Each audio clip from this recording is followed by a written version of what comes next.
Welcome back, and today let's talk about Chen Chen, directed by Cargo Chen. This is a film from China about the Chen brothers. Hao attempts to help his house-ridden brother Bin with cerebral palsy explore the outside world.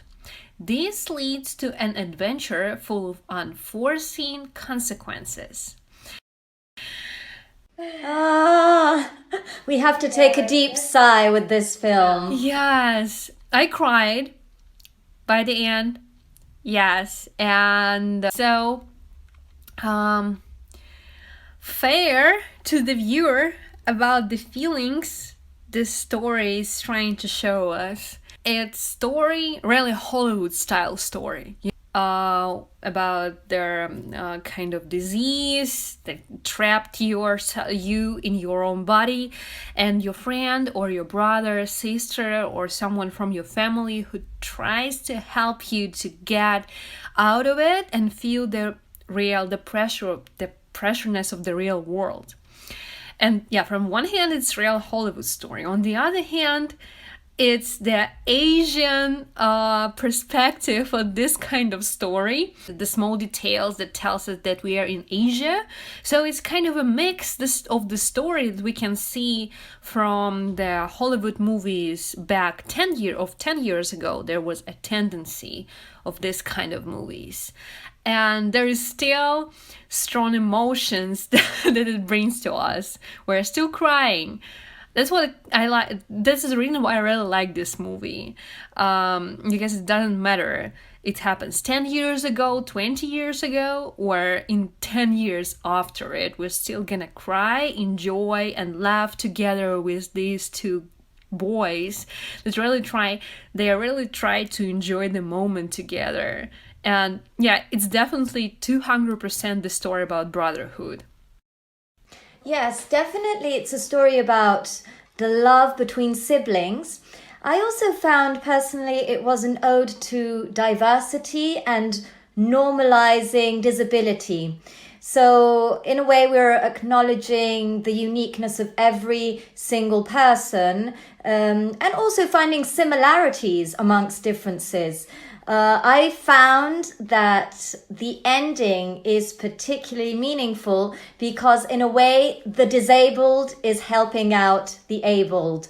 I think the major strength of this film is that it doesn't push towards sentimentalism, which would have been very, very easy. It would have been a pitfall that would have easily enwrapped the film, considering the topic of cerebral palsy. But instead, it banks upon authenticity.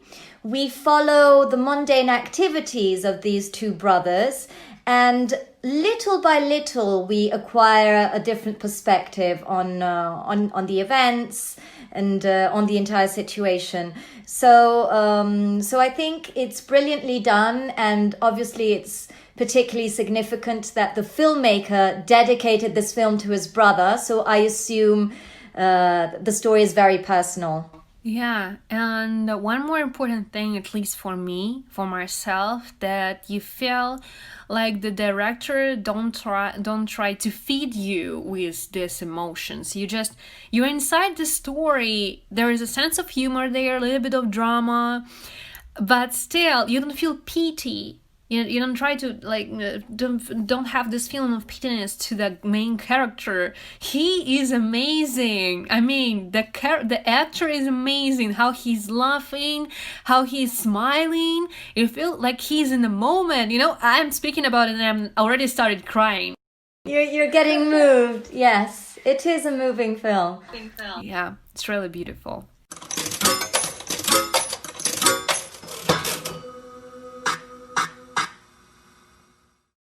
So let's talk about Daniel, directed by Claire Van Beek. This is a film from New Zealand about a young novice at an isolated convent who is confronted with the sudden desire to explore her sexual self in the wake of meeting a blue-tongued lizard. So Lana, do you want to go first on this movie? Oh, yes. I mean, the director is playing with that feeling of desireness. That basically there is always a deeper reason why people decided to go into the religion and cut themselves from outside world. And the way how the main character blames herself for choice she made gives us an opportunity to think a little bit deeper behind the story. What exactly happened before she took this path? What made her to go through these religious ideas, and what exactly she felt for herself after this decision. So yeah, I like this kind of stories on the big screen when you're watching the motion picture. This is basically the first time I see it in a short movie, which is quite interesting. Yeah. So to work with this topic is complicated, and you feel like director did a great job. So with sensitive topic to show so much in just less than 30 minutes, and after watching this short film you want to go deeper inside yourself and think what can make you to go through this way. Why? What is the reason? Especially us as women, right? I think that Claire Van Beek makes a wonderful job in delivering this message loud and strong in the way women should confront in a more liberated way their sexuality. From a cinematic point of view, I found there were some beautiful details that served as allegories of what was happening that were very impressive. For instance, there's a certain moment within the film when there's an apple in the car that is tossed from our novice protagonist to the charming carpenter. And obviously we can relate to the Adam and Eve fruit. So there we have a hint. And then, of course, this Daniel, the blue-tongued lizard, is a reptile. So, of course, here we have the reference to the serpent. So it wasn't too much spoon-fed, but obviously there were allegorical references that were giving us an idea of what was going on. And I found personally also the cinematography was also very revelatory in terms of when she is in this more pure state of mind and we have these whites prevailing on the screen. And then, of course, when things get steamy and hot, we have this prevalence of fiery red. So it was cinematically complete in all its nuances. Yeah, it's really balanced movie. And it's really balanced story about our inner choice and our desires, how we have to be honest to ourselves first before we try to be honest with God or other people. Yeah. Absolutely. We are on the same page. Okay.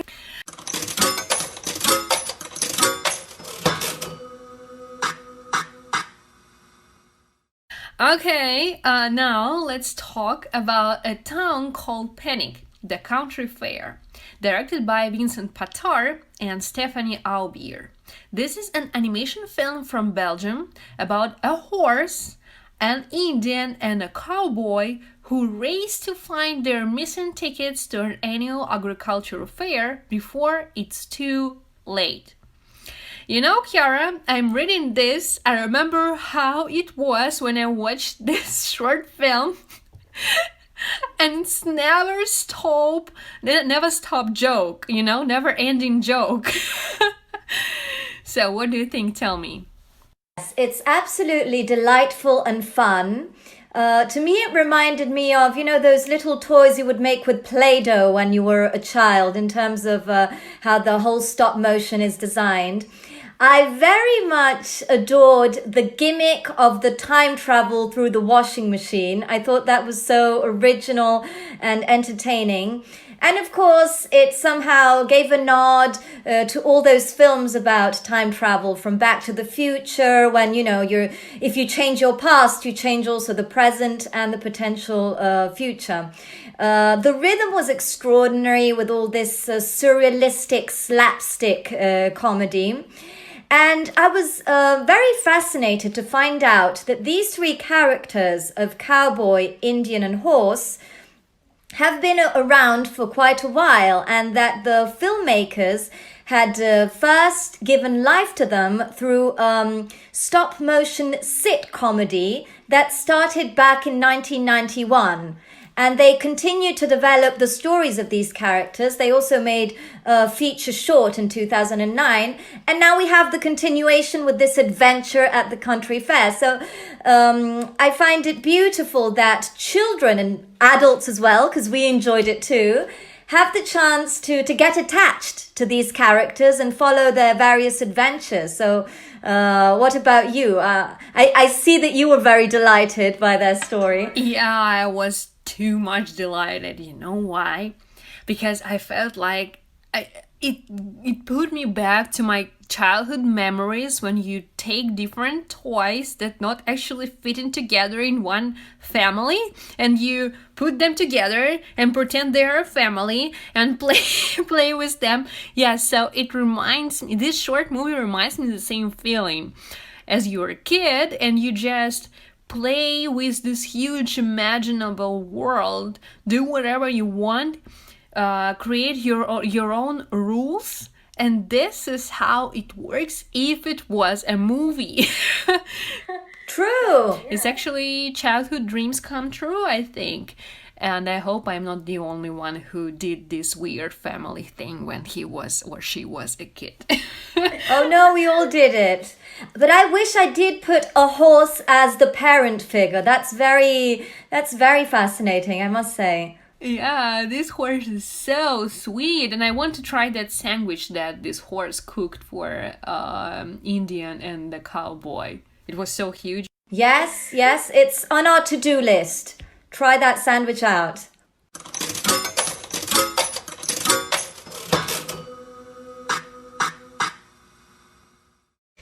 Let's talk about The Kicksled Choir, directed by Torfinn Örvason. This is a film from Norway about a 10-year-old boy whose aspiration to sing in the local Kicksled choir that supports local refugees gets thwarted when his father gets into a fight with one of these immigrants. So Lana, I'll jump in right away because this film was very meaningful to me, as all films are when I see a choir. Because you must know that when I was a child, I was part of a choir for many, many years. And when I reached university, I was also the founder of my choir at university. So throughout my life, I've been singing from gospel to Gregorian chants to musical to Christmas carols. And I love that spirit of teamwork and community that you can find within a choir. And I think this is basically the core message of the film, that sense of community, support. And what I really appreciated within this particular film was this dual coming of age story. We have the coming of age of the child who is growing up and trying to understand the world around him and how to behave. And it is almost as if he were educating his father to kindness, as we shall see going along. So I thought it was brilliantly shot. This drama has elements of thriller because it is very gripping and tense. And the pace is also magnificent. There are wonderful silences that perfectly match the Norwegian setting. So it was a pearl, a cinematic pearl, in my opinion. Yeah, I really like how the director used the tension in this movie, because by the end, at the final part, you expect something bad happen.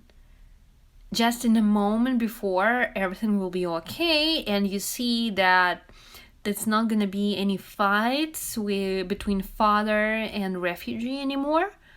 But in the couple of seconds before, you expect it because you feel that tension with help of music and sound on the background. You feel like, oh my God, he's gonna hit him. Yes, no, yes, no. And then just one moment and just everything is gone. And you're like, yes. Okay. The suspense builds up and then we have a surprise. So, yes. It's brilliant. It's really good story. I also like these stories about different mindset between generations, and how sometimes children can teach you even more than other adults, and you should listen them because they see the world in different colors and from a little bit different perspective than we are. When we are growing up, we can forget how to be kind to people. And it's important because kids know how to do that and how to be open. It's important to cling on to that reservoir of innocence as adults. Yeah, right.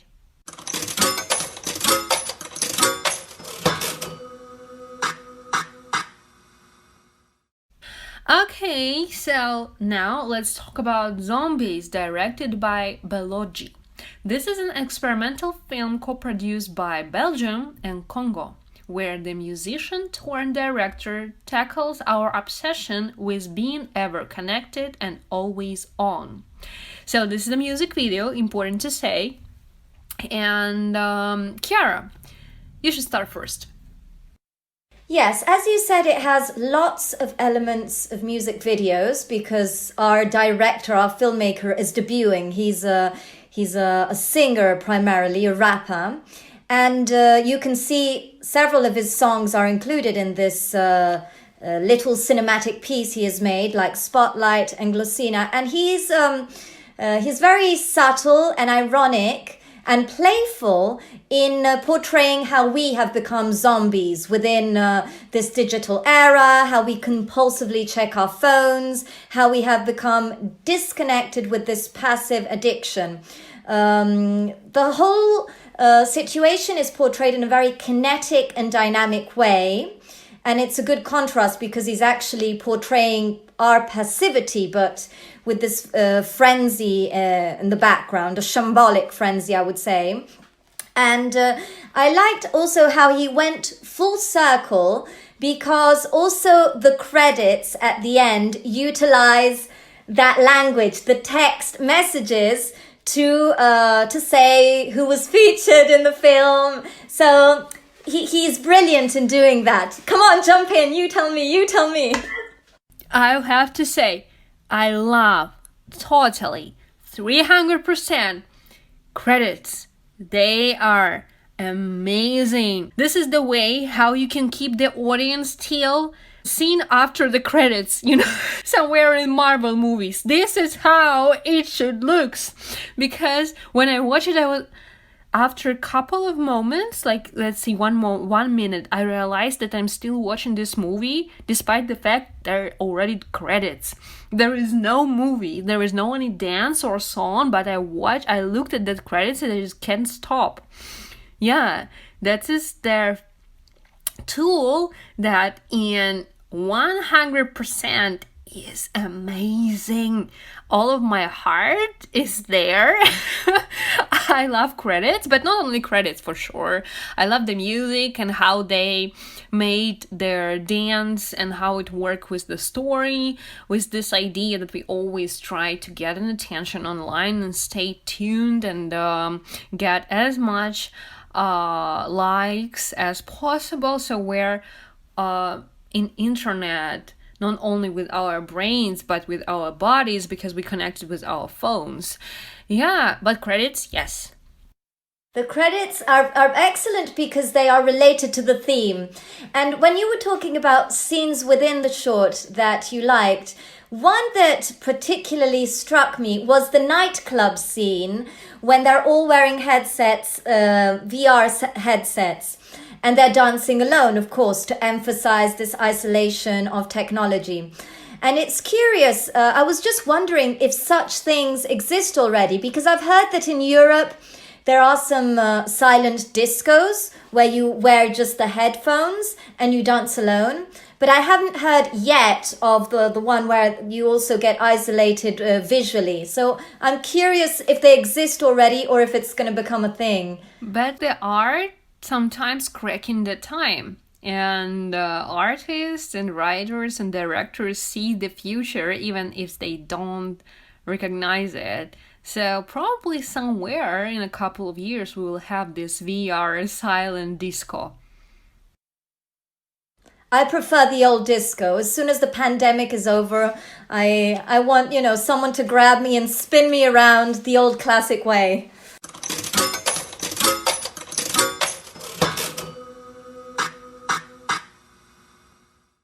Let's talk about Polyfonatura, directed by John Vatne. This is a film from Norway about sound artist Eric Havnes, who's preparing his symphonic masterpiece with the sounds of nature. Now, this was so beautiful and inspiring to me, Lana. It was amazing to see how the sounds of Mother Nature could become this organic orchestra for a very sensory concert between the fjords. And it wasn't just the exploration of nature and sound, but all the visual experiences through the cinematography were spectacular. I felt that also other senses of mine were reawakened. For instance, thermoception. I got like really cold and chilly when looking at this cold landscape. And of course, it's a very existential rekindling with the environment. We should all stay more outdoors into the wild and try to reconnect with our planet. What do you think about this? For me, it's a story about passion. The